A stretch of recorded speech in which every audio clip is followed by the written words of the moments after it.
রংপুরে বদরগঞ্জে বাংলাদেশ জামাতে ইসলামের বদরগঞ্জ উপজেলা শাখার সাধারণ সম্পাদক মাওলানা মেনাজুল ইসলাম ও ৮ নং রামনাথপুর ইউনিয়নের শ্রমিক কল্যাণ ফেডারেশনের সাধারণ সম্পাদক রোস্তম আলীর বিরুদ্ধে ভূমি দখল ও সন্ত্রাসী কর্মকাণ্ডের অভিযোগ উঠেছে। আজ শুক্রবার সকাল 10টায় বদরগঞ্জ উপজেলার ৮ নং রামনাথপুর ইউনিয়নের ট্যাক্সরহাট এলাকায় ভূমি দখল ও সন্ত্রাসী কর্মকাণ্ডের নানা ধরনের অন্যায় করায় মেনাজুল ইসলাম ও রোস্তম আলীকে সংগঠন থেকে বহিষ্কার করে তাকে বিচারের আওতায় আনার জন্য মানববন্ধন করেন ভুক্তভোগী ও এলাকাবাসী।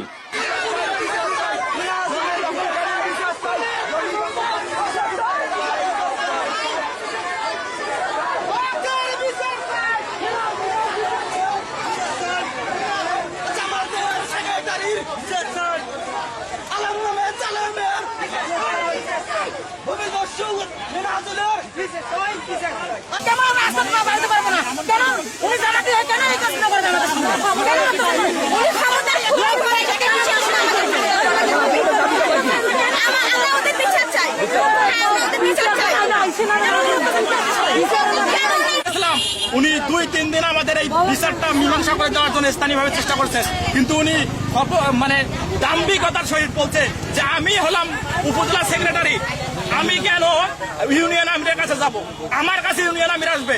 এর কথা আমাদের দাবি দেওয়া হচ্ছে ওনার মানে আমাদের ন্যায্য হিসাব আমাদেরকে বুঝাই দেবে। এবং আমাদের দল, আমরা জানের চেয়ে দলকে ভালোবাসি। আমাদের জামাতের আমরা সেই মানে ১৭ বছর তার জন্য আমরা কত কষ্ট করেছি, আমরা জানের জন্য জানের চেয়ে আমাদের দলকে একই দলের লোক আমরা জামাতের আমি মানে পোস্টে নাই, আমি হচ্ছে চাকরিজীবী, তো ওই জন্য আমি পোস্টে নাই এবং আমি কর্মী, সাধারণ কর্মী। এবং জামাত আমরা সবাই করি। আমরা জামাত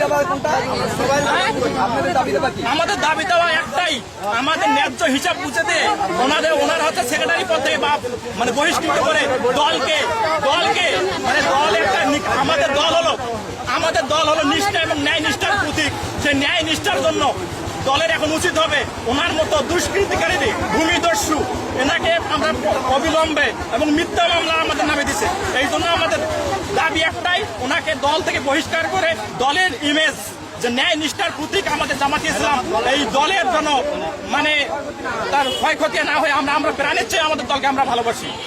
আমাদের একটাই দাবি, আমাদের দল ঠিকঠাক যেন এরকম দুষ্কৃতিকারী লোক এই দলে প্রবেশ করতে না পারে। এটাই হচ্ছে আমাদের ১ নম্বর দাবি। কি বলেন আপনারা সবাই?